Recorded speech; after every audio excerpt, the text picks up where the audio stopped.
Alors, les enjeux prioritaires du process P2P pour le groupe Eramet, on en avait deux enjeux importants. Le premier, c'était l'harmonisation et l'homogénéisation de nos systèmes. Nous avions des systèmes différents et des ERP différents, donc c'était un premier enjeu.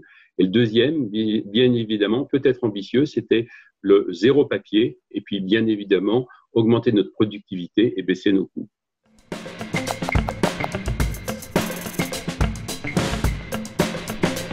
Nous avons mobilisé classiquement un groupe de travail qui regroupait à la fois les achats, à la fois le CSP, notre centre de services partagés, et également les différents relais finances sur les sites.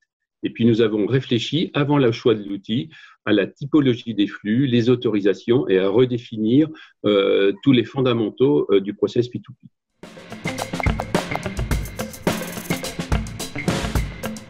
La crise sanitaire a été un accélérateur pour la mise en place de nos process P2P. Au début, certains de nos collègues étaient un peu réticents. Puis, il a fallu convaincre les fournisseurs de rejoindre la plateforme et le système. Avec la crise, nos collègues nous ont demandé d'accélérer la mise en place de cette dématérialisation et les fournisseurs sont venus spontanément nous envoyer leurs factures, soit par email, soit par EDI, afin d'accélérer le process et le paiement. Donc, en quelques jours, nous avons gagné quelques semaines.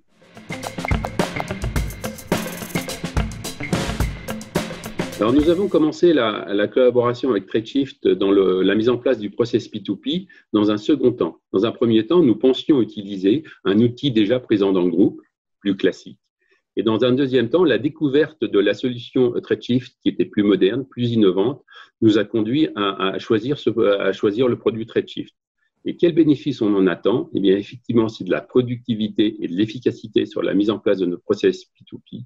Et dans un deuxième temps, c'est la possibilité de pouvoir utiliser les nombreuses applications apps disponibles qui permettent de faire évoluer la solution dans le temps.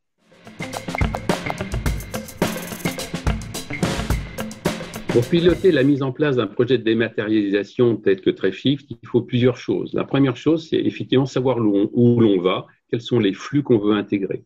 La deuxième chose, c'est de bien anticiper toutes les interfaces nécessaires pour la mise en place de ce projet. Enfin, avec Tradeshift, l'enrôlement des fournisseurs est très important, donc il ne faut pas sous-estimer les moyens à mettre en place. Et quatrièmement, il faut avoir un bon consultant qui nous aide à conduire ce projet.